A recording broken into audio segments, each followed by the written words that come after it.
ओम शांति। आज 7 अक्टूबर 2023। आज की ईश्वरवाणी की मुख्य पंक्तियाँ हैं। मीठे बच्चे, बुद्धि को यहाँ वहाँ भटकाने के बजाय घर में बाप को याद करो। बुद्धि को यहाँ वहाँ भटकाने के बजाय घर में बाप को याद करो। दूर दूर तक बुद्धि को ले जाओ, इसे ही याद की यात्रा कहा जाता है। प्रश्न है, जो बच्चे सच्चे दिल से बाप को याद करते हैं उनकी निशानी क्या होगी? उत्तर है, सच्चे दिल से याद करने वाले बच्चों से कभी कोई विकर्म नहीं हो सकता। उनसे ऐसा कर्म नहीं होगा जिससे बाप की ग्लानि हो। उनके मैनर्स बड़े अच्छे होते हैं। वह भोजन पर भी याद में रहेंगे। नींद भी समय पर स्वतः खुल जाएगी। वे बहुत सहनशील, बहुत मीठे होंगे। बाप से कोई भी बात छिपाएंगे नहीं। हमारे तीर्थ न्यारे हैं। गीत बजा है, हमारे तीर्थ न्यारे हैं। ओम शांति। बाप बैठ बच्चों को समझाते हैं। कोई निराकार बाप को समझे, कोई साकार बाप को समझे, कोई माता पिता को समझे। ये माता पिता समझाते हैं तो भी माता अलग और पिता अलग हो जाते। अगर निराकार समझाए तो निराकार अलग, साकार अलग हो जाते। परंतु यह समझाने वाला बाप है। तुम बच्चे ही ये जानते हो कि जिस्मानी तीर्थ और रूहानी तीर्थ हैं। वह जिस्मानी तीर्थ आधा कल्प के हैं। अगर कहेंगे जन्म जन्मांतर से ये चलते आए तो फिर ऐसे समझेंगे शुरू से लेकर ये चलते हैं, अनादि हैं। ऐसे तो है नहीं, इसलिए आधा कल्प से कहा जाता है। अभी बाप ने आकर इन तीर्थों का राज समझाया है। मन बना भाव अर्थात रूहानी तीर्थ जरूर आत्माओं को ही समझाते हैं और समझाने वाला है परमपिता परमात्मा, और कोई समझा न सके। हर एक अपनी अपनी धर्म स्थापक के तीर्थ पर जाते हैं। यह भी आधा कल्प की रस्म रिवाज है। सब तीर्थ करते हैं, परंतु वह कोई को सद्गति दे न सके। खुद ही घड़ी घड़ी तीर्थों पर जाते रहते। अमरनाथ बद्रीनाथ तरफ वर्ष वर्ष तीर्थ करने निकलते, फिर चारों धाम करते हैं। अभी यह रूहानी तीर्थ सिर्फ तुम जानते हो। रूहानी सुप्रीम बाप ने समझाया है, मन बना भव और जिस्मानी तीर्थ आदि सब छोड़ो, मुझे याद करो तो तुम बच्चे सच्चे सच्चे स्वर्ग में चले जाएंगे। यात्रा माना आना जाना, वह तो अभी ही होता है। सतयुग में यात्रा होती नहीं। तुम हमेशा के लिए स्वर्ग आश्रम में जाकर बैठेंगे। यहाँ तो सिर्फ नाम रख लेते हैं। वास्तव में स्वर्ग आश्रम यहाँ होता नहीं। स्वर्ग आश्रम सतयुग को कहा जाता है। नर्क को ये अक्षर दे न सके। नरकवासी नरक में ही रहते हैं, स्वर्गवासी स्वर्ग में रहते हैं। यहाँ तो जिस्मानी आश्रम में जाकर फिर लौट आते हैं।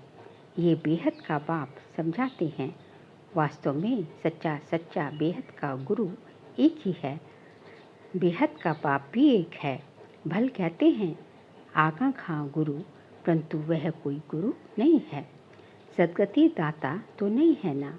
अगर सद्गति दाता होता तो खुद भी गति सद्गति में जाए। उनको गुरु नहीं कहेंगे। ये तो सिर्फ नाम रख दिए हैं। सिख लोग कहते हैं सतगुरु अकाल। वास्तव में सत श्री अकाल एक ही परमात्मा है, जिसको सतगुरु भी कहते हैं। वही सद्गति करने वाला है। इस्लामी, बौद्धि या ब्रह्मा आदि नहीं कर सकते। भल कहते हैं गुरु ब्रह्मा गुरु विष्णु। अब गुरु भल ब्रह्मा को कहा जाए, बाकी गुरु विष्णु गुरु शंकर तो हो न सके। गुरु ब्रह्मा का नाम है जरूर, परंतु ब्रह्मा गुरु का भी तो गुरु होगा ना। सत श्री अकाल का तो फिर कोई गुरु नहीं। वह एक ही सतगुरु है। बाकी और कोई गुरु या फिलॉसफर या स्पिरिचुअल नॉलेज देने वाला है नहीं, सिवाय एक के। बुद्ध आदि तो अपने पिछाड़ी सबको ले आते हैं। उनको रजो तमो में आना ही है। वह कोई सदगति के लिए नहीं आते। सदगति दाता एक का ही नाम वाला है, जिसको फिर सर्वव्यापी कहते हैं। फिर गुरु करने की क्या दरकार है। हम भी गुरु, तुम भी गुरु, हम भी शिव, तुम भी शिव। इनसे तो कोई का पेट नहीं भरता। बाकी हाँ, पवित्र हैं इसलिए उनका मान होता है। सदगति दे न सके वह तो एक ही है जिसको सच्चा सच्चा गुरु कहा जाता है। गुरु तो अनेक प्रकार के हैं। सिखलाने वाले उस्ताद को भी गुरु कहते हैं। ये भी उस्ताद है, माया से युद्ध करना सिखलाते हैं। तुम बच्चों को त्रिकालदर्शीपन की नॉलेज है, जिससे तुम चक्रवर्ती बनते हो। सृष्टि के चक्र को जानने वाले ही चक्रवर्ती राजा बनते हैं।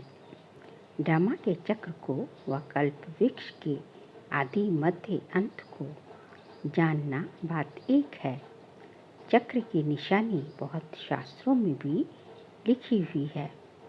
फिलॉसफी की किताब अलग होती है। किताबें तो अनेक प्रकार की होती हैं। यहाँ तुमको कोई किताब की दरकार नहीं। तुमको तो जो बाप सिखलाते हैं वह समझना है। बाप की प्रॉपर्टी पर तो सब बच्चों का हक होता है, परंतु स्वर्ग में सबको एक जैसी प्रॉपर्टी हो तो नहीं सकेगी। राजाई है उनकी जो बाप का बना। बाबा कहा थोड़ा भी ज्ञान सुना तो वह हकदार हो जाते हैं, परंतु नंबरवार पुरुषार्थ कहाँ विश्व के महाराजा, कहाँ प्रजा दासदासियाँ। यह सारी राजधानी स्थापन हो रही है। बाप का बनने से स्वर्ग का वर्षा तो जरूर मिलता है। वर्षा मिलता है बाप से। ये नई बातें होने के कारण मनुष्य मुझ जाते हैं। बाप समझाते हैं सतयुग में विकार है ये नहीं। माया ही नहीं तो विकार कहाँ से आए। माया का राज्य शुरू होता है द्वापर से। ये है रावण की 5 जंजीरें। वहाँ ये होती नहीं। कहाँ सतयुग में। जरूर डिस्कस नहीं करना है। ये है संपूर्ण निर्विकारी दुनिया। बाकी बच्चे पैदा होने की, गद्दी पर बैठने की, महल आदि बनाने की जो रस्म रिवाज होगी वह जरूर अच्छी ही होगी, क्योंकि स्वर्ग है। बाप समझाते हैं बच्चे, इस रूहानी यात्रा में तुम्हें निरंतर बुद्धि योग लगाना है। ये बहुत सहज है। भक्ति मार्ग में भी सवेरे उठते हैं, ज्ञान मार्ग में भी सवेरे उठ बाप को याद करते हैं, और कोई किताब आदि पढ़ना नहीं है। सिर्फ बाप कहते हैं मुझे याद करो, क्योंकि अब छोटे बड़े सबका मौत सामने खड़ा है। मरते समय कहते हैं भगवान को सिमरो। अंतकाल अगर भगवान को नहीं सिमरेंगे तो स्वर्ग में जा नहीं सकेंगे। तो बाप भी कहते मन मना भव, मध्याजी भव। इस देह को भी याद नहीं करना है। हम आत्मा एक्टर हैं, शिव बाबा की संतान हैं। लगातार याद में रहना है। वैसे छोटे बच्चों को तो नहीं कहेंगे कि भगवान को याद करो। यहाँ सबको कहना पड़ता है, क्योंकि सबको बाप के पास जाना है। बाप से ही बुद्धि योग लगाना है। कोई से लड़ाई झगड़ा नहीं करना है। ये बड़ा नुकसान कारक है। कोई कुछ कहे सुना अनसुना कर देना है। सामना नहीं करना है। जो लड़ाई हो जाए, हर बात में सहनशील भी होना चाहिए। और फिर समझना है बाप भी है, धर्मराज भी है। कुछ भी बात है तो इस बाप को रिपीट कर इस बात कुछ भी बात हो जाए तो तुम बाप को सपोर्ट करो, रिपोर्ट करो। कुछ भी बात हो जाए तो तुम बाप को रिपोर्ट करो, फिर धर्मराज के पास पहुंच ही जाएगा और सजा के भागी बन जाएंगे। बाप कहते हैं मैं सुख देता हूँ, दुख अर्थात सजाएं धर्मराज देते हैं। मुझे सजा देने का अधिकार नहीं है, मुझे सुनाओ सजा धर्मराज देंगे। बाबा को सुनाने से हल्के हो जाएंगे, क्योंकि ये फिर भी राइट हैंड है। सतगुरु का निंदक ठोर ना पाए, जजमेंट तो धर्मराज ही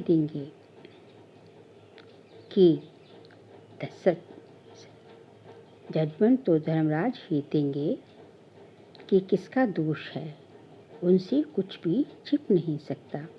कहेंगे ड्रामानुसार भूल की कल्प पहले भी की होगी, परंतु इसका मतलब ये नहीं कि भूल करते ही रहना है। फिर अनुभवी कैसे बनेंगे, अभूल कैसे बनेंगे। भूल हो जाए तो क्षमा मांगनी चाहिए। बंगाल में इसका पैर आदि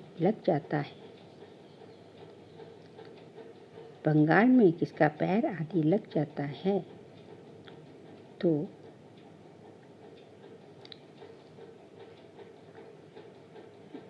झट क्षमा मांगते हैं।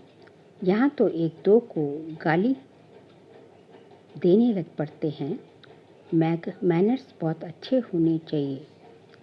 बाप सिखलाते तो बहुत हैं, परंतु समझते नहीं तो जैसे कि ये समझा जाता है इनका रजिस्टर खराब है। बच्चे समझते नहीं, निंदा कराते रहते हैं तो पद भ्रष्ट हो जाएगा। जन्म जन्मांतर के पापों का बोझा, विकर्मों का बोझा सर पे है, उसकी सजा तो भोगनी ही है। फिर यहाँ रहकर अगर विकर्म करते हैं तो उनकी 100 गुना सजा मिल जाती है। सजा तो खानी ही है, जैसे बाबा काशी कलवट को समझाते हैं।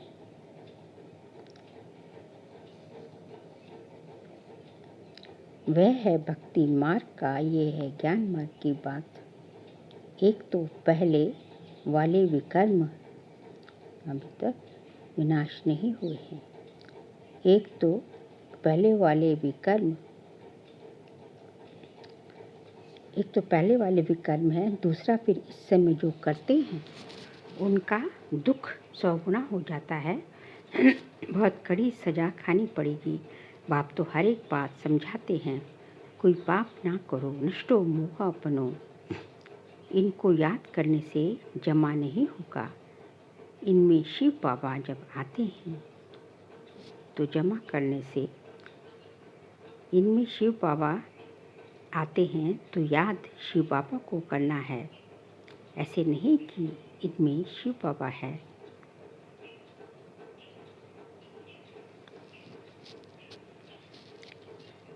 इनको याद करने से जमा नहीं होगा।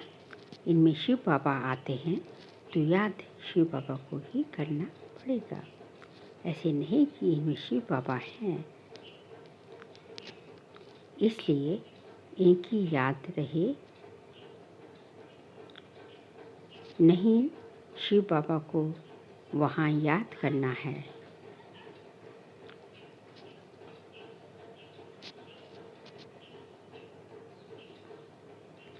शिव बाबा और सेठ को याद करना है। जिन माफिक बुद्धि में याद रखना है। शिव बाबा वहाँ रहते हैं, शिव बाबा यहाँ आकर सुनाते हैं, परंतु हमको यहाँ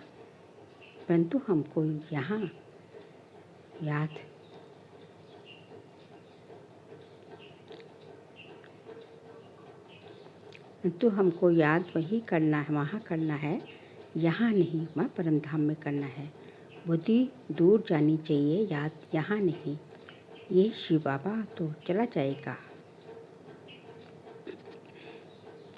शिव बाबा इस एक में ही आते हैं, मम्मा में उनको देख न सके।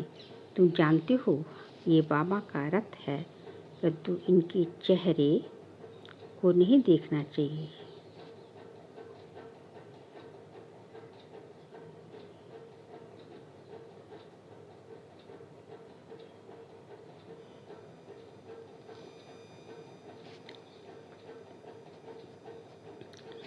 शिव बाबा इस एक में ही आते हैं, मम्मा में उनको देख न सके। तुम जानते हो ये बाबा का रथ है, परंतु इनके चेहरे को नहीं देखना है। बुद्धि वहाँ लटकी रहे, यहाँ बुद्धि रहने से इतना मज़ा नहीं आएगा।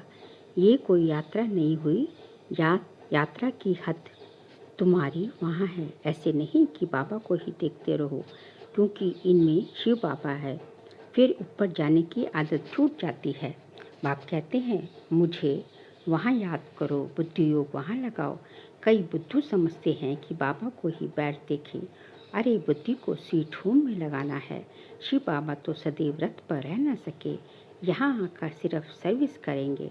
सवारी ले सर्विस कर फिर उतर जाएंगे। बैल पर सदैव सवारी हो न सके तो बुद्धि वहाँ रहनी चाहिए। बाबा आते हैं, मुरली चलाकर चले जाते हैं, इनकी बुद्धि भी वहाँ रहती है। ब्रह्मा बाबा की रास्ता बरोबर पकड़ना चाहिए, नहीं तो घड़ी घड़ी गिर पड़ते हैं। ये तो थोड़ा समय है, इनमें शिव बाबा ही नहीं होगा तो याद क्या करेंगे। मुरली तो ये भी सुना सकते हैं, इनमें कभी है कभी नहीं है, कभी रेस्ट लेते हैं। तुम याद वहाँ करो। कभी कभी बाबा ख्याल करते हैं ड्रामा अनुसार, कल पहले आज के दिन जो मुरली चलाई थी वही जाकर चलाऊंगा। तुम भी कह सकते हो कि कल पहले बाप से जितना वर्षा लिया था उतना ही लेंगे। शिव बाबा का नाम जरूर लेना पड़े, परंतु ऐसे किसको आएगा नहीं। बाप जरूर याद आएगा, बाप का ही परिचय देना है। ऐसे नहीं सिर्फ इनको बैठ देखना है। बाबा ने समझाया है शिव बाबा को याद करो, नहीं तो पाप हो जाएगा। निरंतर बाप को याद करना है, नहीं तो विकर्ण विनाश नहीं होंगे। बड़ी मंजिल है, मासी का घर थोड़ी ही है। ऐसे नहीं भोजन पर पहले याद किया फिर खलास, ऐसे ही भोजन खाने लग पड़े। नहीं, सारा दिन याद करना पड़े, मेहनत है। ऐसे थोड़ी ही ऊंच पद मिल सकता है। तब तो देखो करोड़ों में 8 रतन पास होते हैं। मंजिल बड़ी भारी है, विश्व का मालिक बनना है। ये तो किसकी बुद्धि में नहीं होगा, इनकी बुद्धि में भी नहीं था। अब ख्याल किया जाता है 84 जन्म किसको मिलते हैं। जरूर तो पहले आते हैं, वह है लक्ष्मी नारायण। ये है सविचार सागर मंथन करने की बातें। पाप समझाते हैं हथ काट ले दिल यार ले। भल धंधे आदि में रहो, परंतु निरंतर बाप को याद करते रहो। ये है यात्रा, तीर्थों पर जाकर फिर लौटना नहीं है। तीर्थ बहुत मनुष्य करते हैं, अब तो वहाँ पर भी गंद हो गया है। नहीं तो तीर्थ स्थान पर कभी वैशाल्य नहीं होते। अभी कितना भ्रष्टाचार है, एक धनी तो कोई है नहीं, झट गाली देने लग पड़ते हैं। आज चीफ मिनिस्टर है, कल उसको भी उतार देंगे। माया के मुरीद बन जाते हैं, पैसे इकट्ठे करेंगे, मकान बनाएंगे, धन के पिछाड़ी चोरी करने पर लग पड़ते हैं। तुम अब स्वर्ग में जाने की तैयारी कर रहे हो, वही याद आना चाहिए, धारणा भी होनी चाहिए। मुरली लिखकर फिर रिवाइज करनी चाहिए। फुर्सत तो बहुत रहती है, रात को तो बहुत फुर्सत है। रात को जागो तो आदत पड़ जाएगी। जो सच्चा सच्चा पापा का को याद करने वाला होगा, उसकी आंखें आप ही खुल जाएगी। बाबा अनुभव बताते हैं कैसे रात को आँख खुल जाती है। अभी तो नींद के लिए और ही पुरुषार्थ करते हैं। हाँ, स्थूल काम करने से भी शरीर की थकावट होती है। बाबा का रथ भी देखो कितना पुराना है। विचार करो बाबा पतित दुनिया में आकर कितनी मेहनत करते हैं। भक्ति मार्ग में भी मेहनत करते थे, अभी भी मेहनत करते हैं। शरीर भी पतित तो दुनिया भी पतित। बाबा कहते हैं मैं आधा कल्प तो बहुत आराम करता हूँ, कुछ भी ख्याल नहीं करता हूँ, कुछ भी ख्याल नहीं करना पड़ता। भक्ति मार्ग में बहुत ख्याल करना पड़ता, इसलिए बाप को रहमदिल गाया हुआ है। Ocean of knowledge, ocean of bliss कितनी महिमा करते हैं। वही बाप अभी हमको पढ़ाते हैं और कोई पढ़ा ना सके। अच्छा मीठे मीठे सिखलते बच्चों प्रति माता पिता बाप दादा का याद प्यार और गुड मॉर्निंग। रूहानी बाप की रूहानी बच्चों को नमस्ते। हम रूहानी बच्चों की रूहानी बाप दादा को नमस्ते नमस्ते नमस्ते। सार के लिए पहुँच से किसी का भी सामना नहीं करना है। कोई कुछ कहे तो सुना अनसुना कर देना है। सहनशील बनना है। सतगुरु की निंदा नहीं करानी है। अपना रजिस्टर खराब नहीं होने नहीं देना है। भूल हो जाए तो बाप को सुनाकर क्षमा मांग लेनी है। वहाँ याद करने की आदत डालनी है। वरदान आज का बाबा का वरदान है, साइलेंस की शक्ति द्वारा जमा के खाते को बढ़ाने वाले श्रेष्ठ पद के अधिकारी भव। साइलेंस की शक्ति द्वारा जमा के खाते को बढ़ाने वाले श्रेष्ठ पद के अधिकारी भव। जैसे वर्तमान समय साइंस की शक्ति का बहुत प्रभाव है, अल्पकाल के लिए प्राप्ति करा रही है, ऐसी साइलेंस की शक्ति द्वारा जमा का खाता बढ़ाओ। बाप की दिव्य दृष्टि से स्वयं में शक्ति जमा करो, तब जमा किया हुआ समय पर दूसरों को दे सकेंगे। जो दृष्टि के महत्व को जानकर साइलेंस की शक्ति जमा कर लेते हैं, वही श्रेष्ठ पद के अधिकारी बनते हैं। उनके चेहरे से खुशी की रूहानी झलक दिखाई देती है। स्लोगन है, अपने आप नेचुरल अटेंशन हो तो किसी भी प्रकार का टेंशन आ नहीं सकता। अपने आप नेचुरल अटेंशन हो तो किसी भी प्रकार का टेंशन आ नहीं सकता। बाबा कहते हैं कि यदि अटेंशन में रहेंगे, नेचुरल अटेंशन रहेगा, तो किसी भी प्रकार का टेंशन और स्ट्रेस आ नहीं सकता। टेंशन तब आता है जबकि आप अटेंशन दुर्घटना जब आपकी जो नज़र हटती है, आपका जो अटेंशन हटता, सावधान नहीं रहते, अटेंशन हटती है तो दुर्घटना घटती है। तो हमें हमेशा अटेंशन रखना है, तो कभी भी किसी भी प्रकार का टेंशन नहीं आ सकता। अच्छा, ओम शांति।